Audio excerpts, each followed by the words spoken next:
Assalamualaikum warahmatullahi wabarakatuh. Kami dari mahasiswa Fakultas Ekonomi dan Bisnis UHAMKA, program studi akuntansi. Di sini kami akan mempresentasikan materi mengenai pengukuran dan pengendalian aktiva. Sebelumnya, perkenalkan kami dari kelompok 5 yang beranggotakan saya, Puput Dwi Cahyani, dan teman saya, Viola Novita. Struktur analisis. Ada dua tujuan pengukuran penggunaan aktiva. Tujuan yang pertama untuk memberikan informasi yang berguna dalam membuat keputusan yang bagus mengenai aktiva yang digunakan, dan untuk memacu para manajer agar membuat keputusan yang merupakan kepentingan perusahaan. Yang kedua, untuk mengukur kinerja unit usaha sebagai suatu entitas ekonomi. Di sini ada cara analisis ROI dan EVA. ROI atau Return on Investment atau tingkat pengembalian investasi adalah suatu rasio perbandingan, di mana pembilangnya atau nominator adalah pendapatan yang dilaporkan pada laporan keuangan, dan penyebutnya atau denominator adalah aset yang digunakan. Sedangkan EVA, Economic Value Added atau nilai tambah ekonomi, adalah jumlah uang, bukan rasio. EVA dapat diperoleh dengan mengurangkan beban modal atau capital charge dari laba bersih operasi. Umumnya, para manajer unit usaha ini memiliki dua tujuan kinerja. Yang pertama, menghasilkan laba yang cukup sesuai dengan sumber daya yang digunakan atau pertimbangan aspek hukum dan etika. Dan yang kedua itu harus menambah investasinya jika investasi tersebut menghasilkan return yang cukup. Selanjutnya ada mengukur aktiva yang digunakan. Yang pertama itu ada kas. Saldo kas unit usaha mungkin hanya akan merupakan selisih antara penerimaan dan pengeluaran harian. Hampir semua perusahaan mengendalikan kas secara terpusat, karena pusat pengendalian membuat penggunaan saldo kas lebih kecil daripada jika setiap unit usaha memegang saldo kasnya, baik untuk pemasukan maupun pengeluaran. Alasan untuk melibatkan kas pada jumlah yang lebih besar daripada saldo yang biasanya dipegang oleh suatu unit usaha adalah bahwa jumlah yang lebih besar diperlukan untuk membuat perbandingan dengan perusahaan lain. Selanjutnya ada piutang. Piutang ini dapat dikendalikan oleh manajer via syarat penjualan kredit, seleksi calon pelanggan, batas kredit, dan penagihan. Demi kemudahan, unsur piutang ini sering dimasukkan pada saldo aktual akhir periode. Meskipun rata-rata antar periode pada konsepnya pengukuran yang lebih baik atas jumlah yang seharusnya berhubungan dengan laba. Jika unit usaha tidak mengontrol kredit dan penagihannya, piutang dapat dihitung menurut suatu rumus. Rumus ini harus konsisten dengan periode pembayaran normalnya. Jadi sebagai contoh misalnya penjualan 30 hari di mana biasanya pembayarannya adalah 30 hari setelah barang dikirim. Nah, kemudian yang ketiga itu ada persediaan atau inventories. Jadi persediaan ini itu diperlakukan sama seperti piutang. Jika persediaannya ini digunakan metode LIFO, disesuaikan dengan faktor inflasi atau biaya standar atau rata-ratanya. Jika persediaan barang dalam proses atau work in process dibiayai dengan cara pembayaran di muka atau advance payment, atau dengan cara progress payment dari konsumen, pembayaran tersebut akan dikurangi dari jumlah persediaan kotor atau gross inventory amounts atau dilaporkan sebagai kewajiban. Kemudian yang keempat itu ada modal kerja secara umum. Perlakuan modal kerja itu sangatlah bervariasi. Pada satu sisi, perusahaan memasukkan seluruh aktiva lancar ke dalam basis investasi dengan tidak mengeliminasi kewajiban lancar. Nah, metode tersebut datang dari pendapat motivasional jika unit-unit usaha tidak dapat mempengaruhi utang atau kewajiban lancar yang lain. Meskipun demikian, metode tersebut melebihi jumlah modal perusahaan yang diperlukan untuk mendanai unit usaha, karena utang lancar biasanya merupakan sumber dana yang bebas bunga. Di pihak lain, seluruh kewajiban lancar dapat dikurangi dari aset lancar. Metode ini memberikan ukuran yang baik atas modal yang diberikan perusahaan, di mana perusahaan mengharapkan unit usaha untuk memperoleh return. Meskipun demikian, dapat saja para manajer unit usaha bertanggung jawab atas beberapa akun kewajiban lancar yang tidak memiliki pengendali. Selanjutnya ada properti, pabrik, dan peralatan. Akuisisi peralatan baru. Di sini diberikan contoh, perusahaan itu membeli mesin seharga $100.000. Kemudian mesin ini itu diperkirakan akan menghasilkan penghematan sebesar $27.000 per tahun selama 5 tahun. Nah, perusahaan ini memiliki tingkat pengembalian yang diperlukan sebesar 10%. Kemudian diketahui juga penyusutannya sebesar $20.000. Sini di dalam tabel sudah terlihat pada tahun pertama itu nilai buku awal tahunannya itu 100, kemudian tahun keduanya itu 80, tahun ketiganya 60, tahun keempatnya itu 40, dan tahun kelimanya itu 20. Di dalam tabel ini dibuat dalam ribuan. Jadi nilai buku tahunan itu jadinya 100.000, 80.000, 60.000, 40.000, dan 20.000. Kemudian di kolom B itu ada pendapatan inkremental. Pendapatan inkremental dari tahun pertama sampai tahun kelima itu sebesar 7.000. Nah, nilai 7.000 ini diperoleh dari arus kas masuk dikurangi dengan penyusutan. Nah, arus kas masuk ini sama diketahuinya penghematan sebesar 27.000. Jadi arus kas masuk ini nilainya $27.000. Nah, penyusutannya diketahui $20.000. Jadi dikurangi 27.000 dikurangi 20.000 sehingga didapatkan 7.000. Kemudian pada kolom C itu ada beban modal. Beban modal tahun pertama itu 10.000, dan tahun kedua itu 8.000, tahun ketiga 6.000, tahun keempat itu 4.000, dan tahun kelima itu 2.000. Nah, beban modal ini nilainya itu 10% dari nilai buku awal. Jadi nilai buku awal tahun pertama itu sebesar kan 100.000. Jadi 100.000 itu dikali dengan 10%. Begitu juga pada tahun-tahun berikutnya. Kemudian di sini ada nilai EVA dan ROI. Nilai EVA ini cara mencarinya itu pendapatan inkremental dikurangi dengan beban modal. Sedangkan cara mencari ROI itu pendapatan inkremental dibagi dengan nilai buku awal tahunan. Jadi jika dilihat dari tabel ini dapat disimpulkan bahwa nilai ROI dan EVA ini mengalami kenaikan dari tahun pertama sampai dengan tahun kelima. Hal ini akan mendorong para manajer unit usaha untuk tidak mengambil keputusan akuisisi karena nilai buku aktiva tetap ini pada awal itu lebih tinggi, kemudian menurun karena adanya depresiasi. Selanjutnya ada nilai buku kotor. Di sini ada contoh tabel. Jadi fluktuasi EVA dan ROI dapat dihindari dengan mempertimbangkan aktiva tetap pada nilai buku kotornya, tidak pada nilai buku bersih, atau original cost-nya itu dikurangi dengan depresiasi. Jadi dapat disimpulkan dari tabel di tersebut tidak benar ROI yang dihitung berdasarkan nilai buku kotor akan selalu menyatakan terlalu rendah tingkat pengembalian sebenarnya. Jadi kalau misalnya dilihat dari tabel ini, dari tahun pertama hingga tahun kelima itu ROI mengalami peningkatan, padahal tingkat pengembalian perusahaan itu sebesar 10%, yang dimana tahun ketiga, tahun keempat, dan tahun kelima itu ROI-nya itu lebih dari 10%. Kemudian penjelasan selanjutnya akan dijelaskan oleh teman saya yaitu Viola Novita. Selanjutnya ada disposisi aktiva. Jika mesin baru dianggap akan menggantikan mesin yang telah ada dan yang masih memiliki nilai buku yang belum disusutkan, maka nilai buku tersebut tidak relevan dalam analisis ekonomi. Bila biaya aset untuk penyusutan aktiva tetap dipakai sebagai dasar investasi, manajemen cenderung akan menggantinya dengan yang baru, walaupun penggantian tersebut secara ekonomis tidak menguntungkan. Kemudian ada penyusutan anuitas. Di sini ada tabel yang menunjukkan profitabilitas dengan menggunakan penyusutan anuitas yang memuluskan EVA. Jika penyusutan ditentukan oleh metode anuitas dan bukan oleh metode garis lurus, maka perhitungan profitabilitas unit usaha akan menunjukkan EVA dan ROI yang tepat, sebagaimana tabel di atas. Di sini bisa terlihat bahwa EVA-nya itu tetap, yaitu 0,6 setiap tahunnya.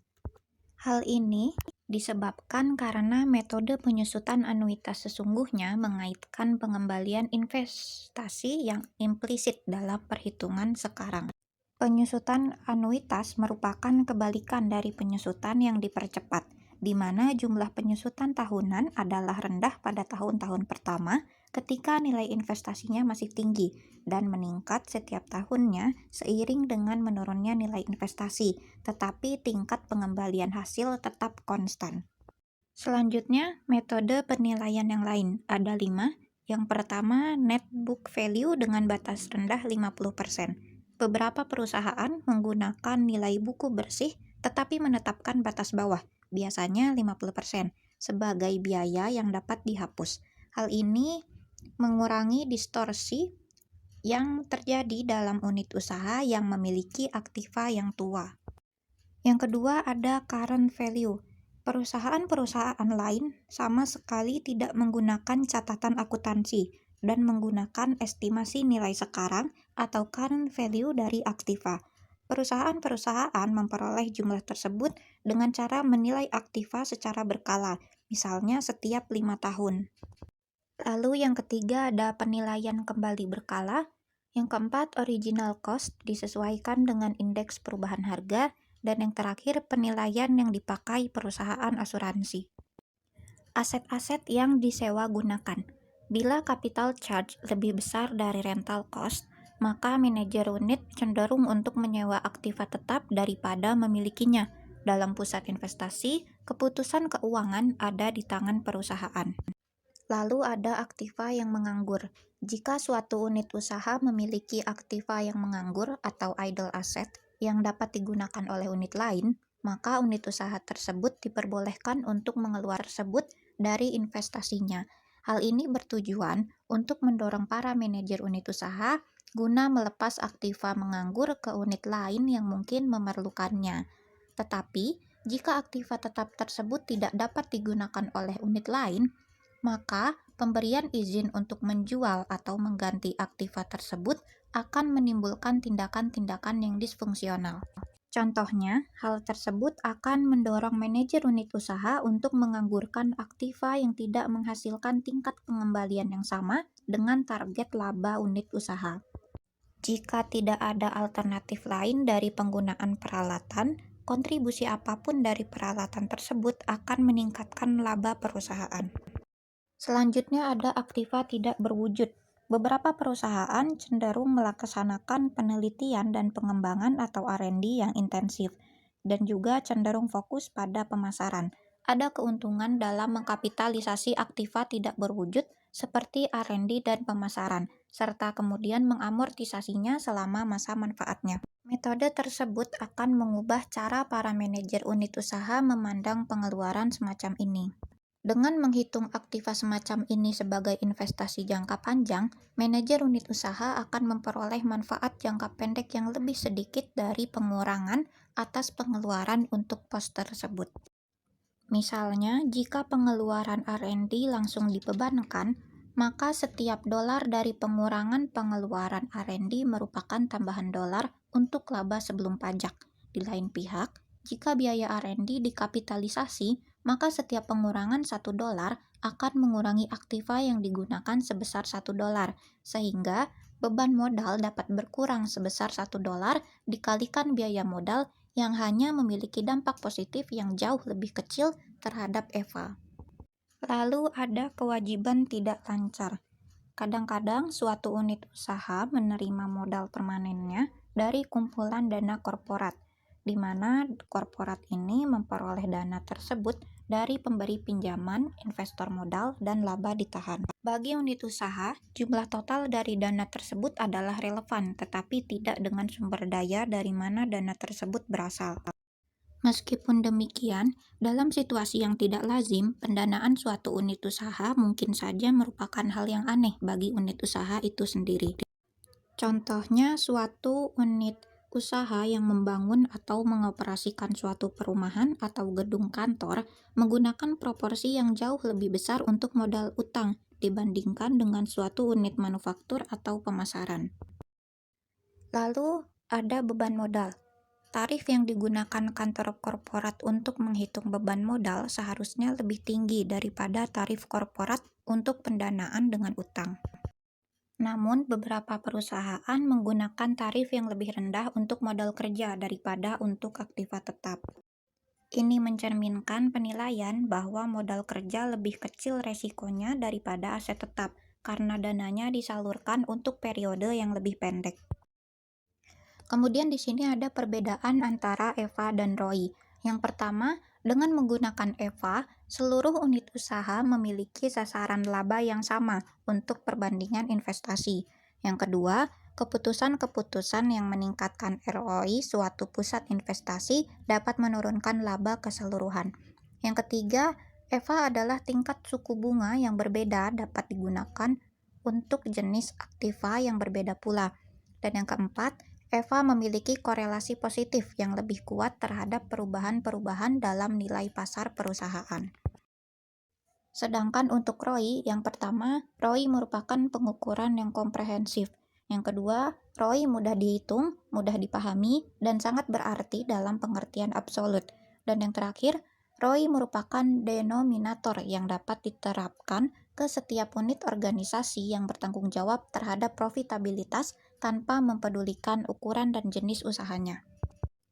Kemudian di sini ada contoh kasus untuk Ultima Company. Ultima Company menggunakan metode ROI untuk mengukur kemampuan tiap divisinya. Istilah investasi dalam perhitungan mereka terdiri dari gambaran yang menunjukkan rata-rata aktiva lancar tahunan plus rata-rata aset tetap. Berikut ini adalah anggaran dan data aktual untuk 5 divisi Ultima Company untuk tahun 1997 dalam ribuan dolar. Untuk tabel pertama ada informasi mengenai divisi, kemudian ada anggaran laba yang disimbolkan dengan huruf A, lalu ada anggaran rata-rata aktiva lancar dengan simbol huruf B, dan yang terakhir adalah anggaran rata-rata aktiva tetap yang disimbolkan dengan huruf C. Untuk tabel kedua sama ada informasi mengenai divisinya, kemudian ada laba aktual yang disimbolkan dengan huruf A, lalu ada rata-rata aktiva lancar aktual yang disimbolkan dengan huruf B, dan yang terakhir rata-rata aktiva tetap aktual yang disimbolkan dengan huruf C. Nah, untuk pertanyaan yang pertama adalah hitunglah anggaran ROI untuk tiap divisi. Ini cara menghitungnya adalah A per B ditambah C, di mana A adalah anggaran laba, kemudian B adalah anggaran rata-rata aktiva lancar, dan C adalah anggaran rata-rata aktiva tetap. Jadi, misalkan kita ambil untuk perhitungan divisi A, maka perhitungannya adalah 90 per 100 ditambah 400, sehingga didapatkan hasil 0,18. Begitu juga untuk divisi B sampai dengan divisi E, yang didapatkan hasil untuk divisi B adalah 0,091, divisi C 0,065, divisi D 0,1, dan divisi E 0,125. Kemudian pertanyaan kedua, hitung ROI aktual untuk tiap divisi. Untuk menjawab pertanyaan ini nanti kita akan berpacu pada tabel yang kedua, yang dimana rumusnya itu untuk mencari ROI aktual A dibagi B ditambah C, yang dimana A itu dilihat dari tabel kedua, A itu laba aktual, B itu rata-rata aktiva lancar aktual, dan C itu rata-rata aktiva tetap aktual. Di sini saya akan mengambil contoh untuk divisi A. Perhitungan untuk ROI aktualnya itu 80 dibagi dengan 90 ditambah dengan 400, yang didapatkan hasil untuk ROI aktual divisi A sebesar 0,16. Untuk divisi B sampai dengan divisi E, perhitungannya sama seperti yang sudah tadi saya jelaskan. Kemudian untuk divisi B itu diperoleh ROI aktualnya sebesar 0,09. Untuk divisi C, ROI aktualnya itu sebesar 0,055, dan untuk divisi D, ROI aktualnya itu sebesar 0,105, dan untuk divisi E, ROI aktualnya itu sebesar 0,155. Pertanyaan ketiga yaitu berikan komentar Anda tentang perbandingan dari kedua hasil tersebut. Jadi dari perbandingan kedua hasil ini dapat disimpulkan ROI aktual ini lebih tinggi daripada ROI yang dianggarkan oleh Ultima Company untuk tahun 1997. Sekian pemaparan presentasi dari kami. Semoga apa yang kami paparkan dapat menjadi ilmu yang bermanfaat untuk teman-teman semua. Apabila ada kata-kata yang kurang berkenan, mohon dimaafkan. Wassalamualaikum warahmatullahi wabarakatuh.